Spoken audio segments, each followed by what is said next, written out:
अब उनको पहनना है जिनको अपने घर में ही परेशानी है, उनके घर में ही वो संकट में है, उनके घर में ही वो खतरे में है, उनके घर में ही उनकी शील और मर्यादा खतरे में है, इसलिए उनको घर में भी हिजाब पहनना चाहिए। हिजाब और बुर्के के चक्कर में जाओगे तो कुछ नहीं बनोगे, भिखारी हो भिखारी ही बनोगे। अस्सलाम वालेकुम दोस्तों, कर्नाटका में जो हिजाब विवाद शुरू हुआ था वो थमने का नाम नहीं ले रहा है।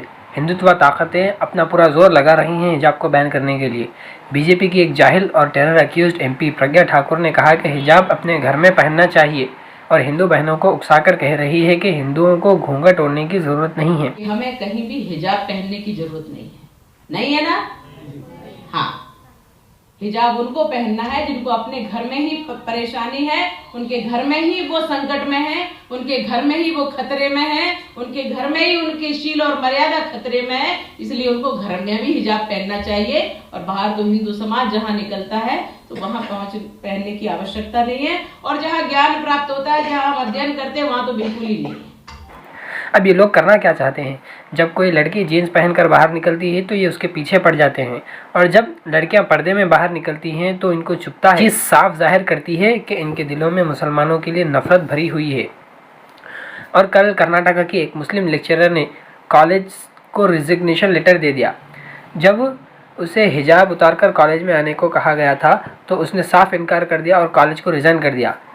इस्लाम ने औरतों को पर्दा करने का हुक्म दिया है, इसलिए कि औरत एक कीमती चीज़ है और हर कीमती चीज़ को छुपाकर रखा जाता है। ಯಾವುದೇ ರಿಲಿಜಿಯಸ್ ಸಿಂಬಲ್ಸ್ ನ ವ್ಯಕ್ತಪಡಿಸಂತೆ ರಿಪ್ರೆಸೆಂಟ್ ಮಾಡದಂತೆ ಕ್ಲಾಸ್ ಮಾಡಬೇಕು ಅಂತ ನಮಗೆ ಆರ್ಡರ್ಸ್ ಬಂದಿದೆ ಅಂತ ಹೇಳಿದ್ರು.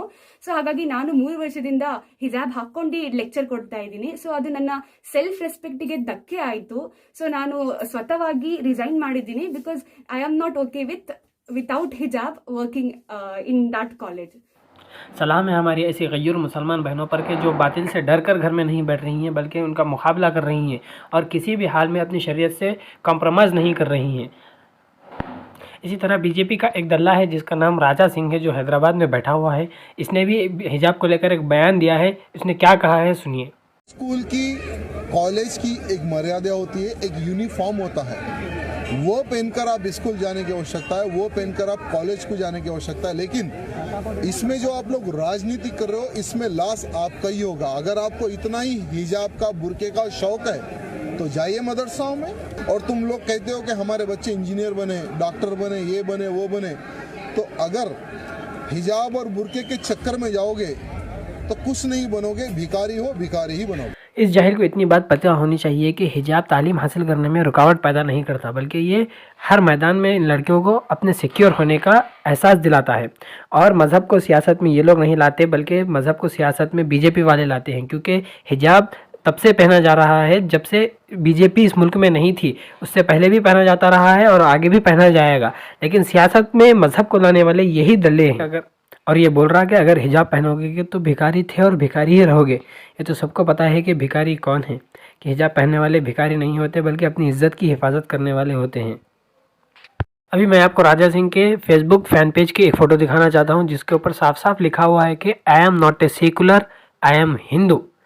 आप देख लीजिए ये देश को किस जानिब लेकर जा रहे हैं। देखिए, अगर इस तरह ही चलता रहा तो आगे चलकर हिंदू मुसलमान के कसीर दंगे होंगे, फसादात होंगे, मारपीट होगी, खून खराबा होगा।